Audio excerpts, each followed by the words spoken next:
ডাকসু নির্বাচনকে কেন্দ্র করে একেবারে উৎসবের আমেজ ঢাকা বিশ্ববিদ্যালয়ে। আমরা দেখেছি যে সকাল থেকেই শিক্ষার্থীরা তারা এখানে এসেছেন, ভোট দিচ্ছেন। অনেক শিক্ষার্থী আছেন যারা জীবনে প্রথমবারের মতো ভোট দিচ্ছেন, কারণ অনেকেই গত জাতীয় নির্বাচনের পরে ভোটার হয়েছেন, আবার আগেও কেউ কেউ হয়েছেন, তবে ওই নির্বাচনে কেউ কেউ ভোট দিতে পারেননি বলে আমাদেরকে জানিয়েছেন।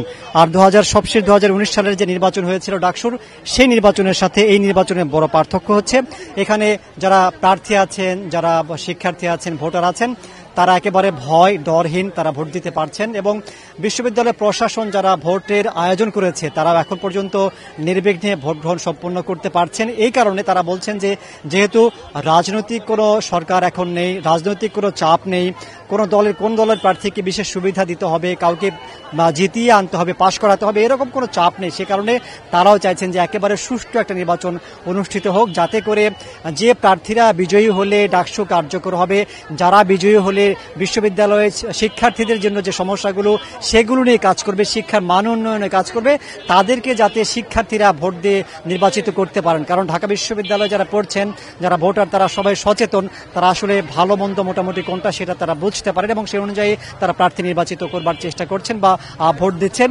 একটি বিষয় উল্লেখযোগ্য, সেটি হচ্ছে যে যেহেতু ছাত্রলীগ নিষিদ্ধ আছে, তাদের কেউ নির্বাচনে অংশ নিতে পারছে না। সে কারণে ছাত্রলীগের সমর্থন বা ছাত্রলীগের সক্রিয় তারা কিন্তু ক্যাম্পাসে আসেনি, কিন্তু যারা সমর্থক আছে তারা আসলে ভোট দিচ্ছে কিনা বা কাদের দিচ্ছে সেটি বোঝা অনেকটা মুশকিল হয়ে যাচ্ছে। কারণ এর মধ্যে যারা হলে ছিল বা যারা বাইরে ছিল তারা আইডি কার্ড দেখে যেহেতু ভোট দিতে পারছে, তারা তাদের একটা ভোটের ফলাফল কিন্তু নিশ্চিতভাবে প্রভাব বিস্তার করবে ঠিক কোন দিকে ভোটগুলো যাচ্ছে।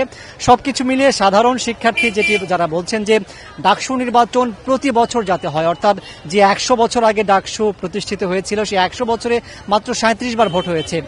এই 100 বছরে অন্তত 80-90 বার ভোট হওয়া প্রয়োজন ছিল। গত 35 বছরে এবার দিয়ে 3 বার নির্বাচন হচ্ছে, অর্থাৎ ডাকসুকে অনেকটা অকার্যকর করে রাখা হয়েছিল রাজনৈতিক লেজুর বৃত্তি ধরে রাখবার কারণে।